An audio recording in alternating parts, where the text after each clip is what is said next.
Halo, Assalamualaikum warahmatullahi wabarakatuh. Um, Apa khabar semua? Lama tak bersiaran ya. Okey, baik. Saya dah ulas tentang PDPR. Rizal SPM pun rasanya pernah ulas. Kali ni saya ingin menyentuh tentang kenapa kita kena belajar sekolah. Belajar di sekolah, kenapa? Kenapa susah-susah kita nak kena beli baju, beli buku, bangun pagi-pagi?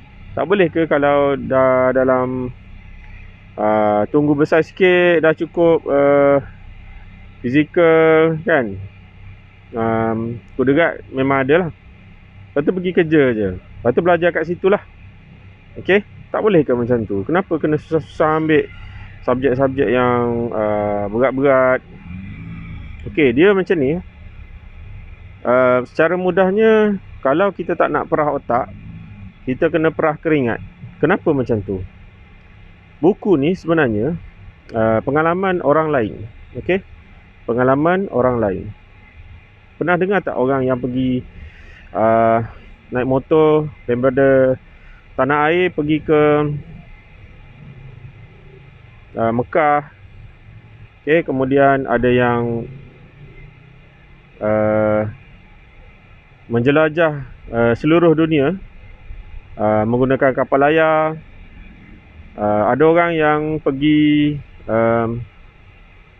ke angkasa lepas. Ada orang yang dia terlibat dengan perkhidmatan badan beruniform seperti tentera. Kemudian mereka membuat buku. Kemudian daripada buku-buku tu orang lain yang akan baca. Jadi kaitan dia, orang yang bangun pagi pergi kerja ni dengan orang yang dah ada ilmu pergi sekolah, pergi kerja, dia akan menyingkatkan masa dia untuk belajar kerana dia dah banyak baca dari pengalaman orang lain. Pengalaman orang lain tu dia dah jadikan sebagai panduan hidup dia. Jadi orang yang kurang ilmu, dia kurang baca buku, dia perlu banyak belajar dari pengalaman. Sama ada pengalaman sendiri maupun pengalaman orang sekeliling. Tapi yang tu dia tak boleh cepatkan jika dibandingkan dengan orang-orang yang berjaya. Mereka membaca lebih dari 50 buah buku setahun. Itu ciri-ciri orang yang berjaya. Ini yang fakta yang memang kita ada orang yang berjaya di dunia. Contoh-contoh yang kita nampak tokoh-tokoh yang berjaya lah. Ini perniagaan, Lee Seng, orang yang buat telefon, orang yang buat kereta. Memang dia bukan sahaja kejuruteraan, sains, malahan psikologi, ekonomi, semua dia baca. Dia belajar dan dia tahu. Sebenarnya ilmu ni mempercepatkan proses kita belajar benda baharu. Okey? Jadi kalau kita pergi sekolah, kita akan cepat belajar dan kita cepat maju ke depan. Sebab kita belajar pengalaman orang. Kalau kita tak bersekolah, kita akan ambil masa yang lama untuk maju ke depan. Dan mungkin kita dah sampai tahap umur pencen pun kita tak sampai tahap seperti mana orang yang berilmu. Jadi ilmu tu betul lah, ilmu tu cahaya menerangi kehidupan. Memang kita kena pergi sekolah, kena belajar. Malahan kalau PDPR sekarang kita nampak macam setakat join-join, lepas tu tengok video, lantar buat latihan. Sebenarnya kalau buat betul-betul, kita tanya guru, rujuk kepada guru buat latihan, pada peringkat permulaan kita akan rasa susah lah.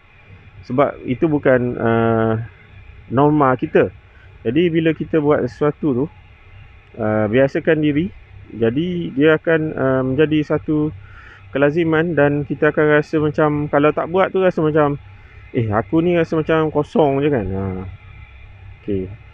Dan malahan saya berpendapat bahawa kita sentuh sikit bab belajar online dia. Sebab pembelajaran sekarang online lah. Okay. Pergi ke sekolah secara maya, di mana kemahiran menggunakan teknologi ICT ni sangat-sangat perlu. Kita kena belajar benda-benda baru. Kesan baik PDPR ialah pelajar memanfaatkan telefon yang mereka ada. Sebelum ni hanya memang untuk tengok video, tengok cerita, tengok dengar lagu, semuanya lah, main game.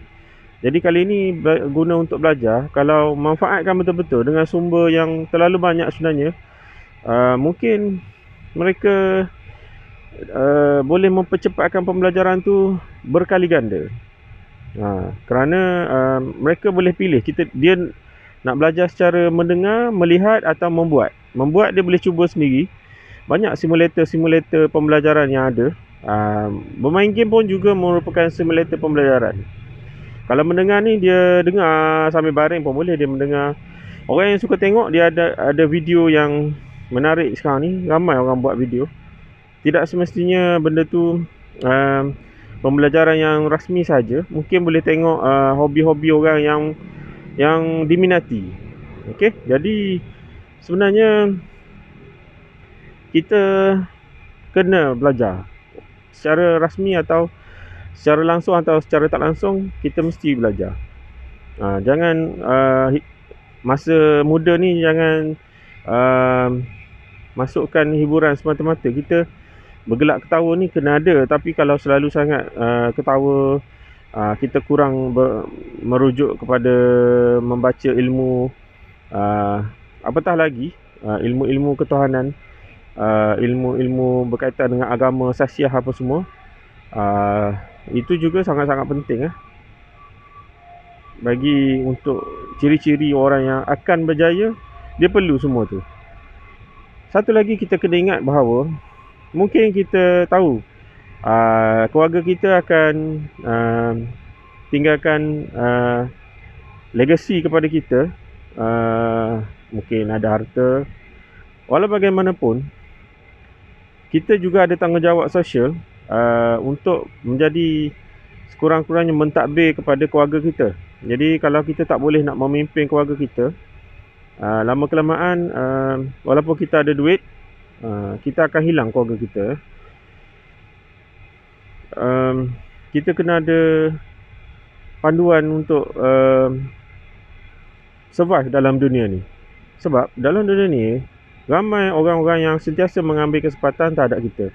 Cuba baca orang-orang yang dah kecundang, walaupun dia asalnya kaya raya, ada status, tapi akhirnya dia jatuh terduduk kerana dia kealpaan dia. Okey. Ada lagi contoh-contoh seperti orang yang dia selesa dengan hidup dia, lama-lama dia akan mengalami kebosanan lah. Lama-lama dia akan tertekan. Satu lagi, kalau kita baca